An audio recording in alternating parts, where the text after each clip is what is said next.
I've created a lesson plan for our conservation and pollution unit. This lesson will take place at the end of the unit as a culminating project. The students will use EduBlogs as a sharing platform to document their learning and reflection. The students will work in partner groups to create a public service presentation about saving our planet. They will blog throughout their projects using EduBlogs and provide feedback to others. This is my EduBlog class blog where I have posted some of the resource examples and rubrics. This is my initial posting where I introduced EduBlogs to the class. I've created a blog page for each of my students through the My Class page on EduBlogs.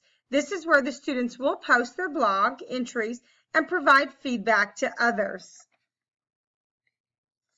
They will then create 2 different projects using digital tools about their topics. They will have a choice in the tools such as VoiceThread, Easily, Google Presentation, Animoto, and Google Drawing.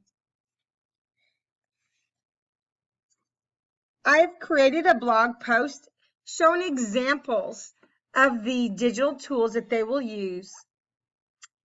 I've created an example of a digital poster through Easily.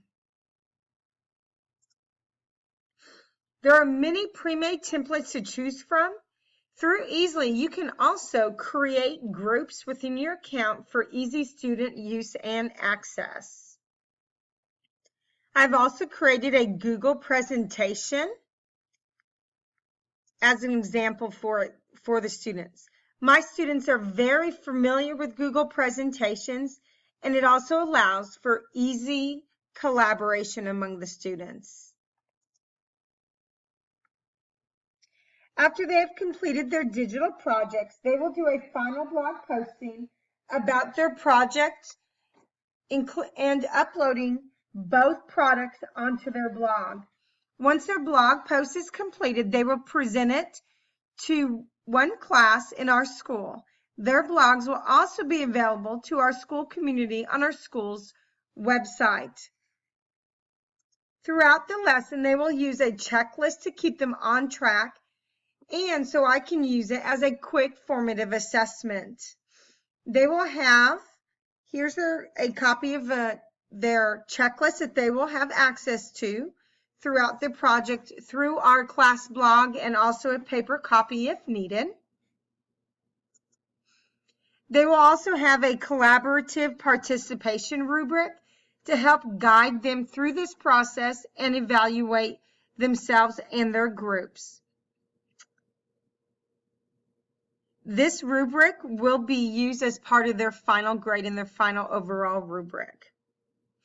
Their final rubric will evaluate them on their final products, on their blog postings and feedback, and their collaborative participation.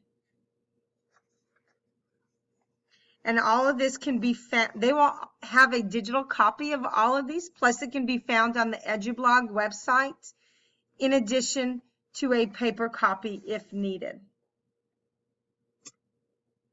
This lesson was successfully implemented, but not all students completed the project within the specified time. Some digital tools had to be adjusted or reduced for some students. All students were able to manage and post on EduBlogs with only a little support. Student engagement was high, knowing they were getting to present in other classrooms and that their parents would see it. An area of improvement would be to model more on how to give constructive feedback. Many students struggled with how to give good, productive feedback instead of just saying good job or that's cool. Overall, I was pleased with the lesson plan and can't wait to implement it again next year.